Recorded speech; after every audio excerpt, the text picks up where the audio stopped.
ദേശീയ അംഗീകാര നിറവിൽ ചലച്ചിത്ര നടൻ വിജയരാഘവൻ. പൂക്കാലം എന്ന സിനിമയിലൂടെയാണ് മികച്ച സഹനടനായി അദ്ദേഹം തിരഞ്ഞെടുക്കപ്പെട്ടത്.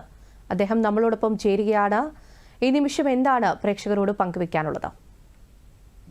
ഇതൊന്നും പ്രതീക്ഷിച്ചതല്ല, വളരെ അപ്രതീക്ഷിതമായി കിട്ടിയ അവാർഡാണ്. വളരെയധികം സന്തോഷമുണ്ട്. ഞാൻ കഴിഞ്ഞ 10-52 വർഷമായിട്ട് അഭിനയം തന്നെയാണ് എൻ്റെ പ്രൊഫഷൻ. അങ്ങനെ എൻ്റെ ആ പ്രൊഫഷന് കിട്ടിയ അംഗീകാരം, പ്രത്യേകിച്ച് ദേശീയ പുരസ്കാരം, വലിയ കാര്യമാണ്. വളരെ സന്തോഷമുണ്ട്. എഫേർട്ടായിട്ട് എനിക്ക് തോന്നിയിട്ടില്ല. അതൊരു സുഖമാണ്.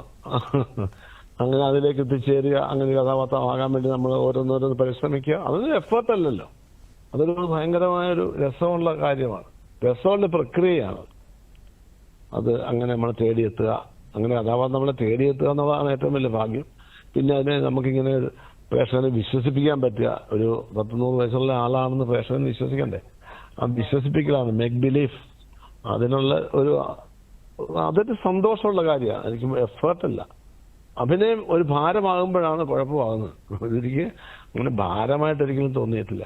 100% എന്താ ഇങ്ങനെ കഥാപാത്രം എനിക്ക് അഭിനയിക്കാൻ അവസരം ഉണ്ടാക്കി തന്നത് ആ സംവിധായകനാണ്. അതുകൊണ്ട് ഞാൻ അവാർഡ് കിട്ടിയപ്പോൾ ആദ്യം തന്നെ ഓർക്കുന്ന ആ സംവിധായകനെയും അതിന്റെ പ്രൊഡ്യൂസർമാരായ വിനോദിനെയും തോമസ് തിരുവല്ലയും അതിന്റെ ഡയറക്ടറായ ഗണേഷ് രാജ്, ഇവരൊക്കെയാണ് എനിക്ക് ഈ അവാർഡ് തരാനുള്ള അവസ്ഥ ഉണ്ടായത്. പിന്നെ എൻ്റെ മേക്കപ്പ് മാൻ റോണക്സ്, അവരെല്ലാം ഞാൻ ഈ അവസരത്തിൽ ഓർക്കുകയാണ്.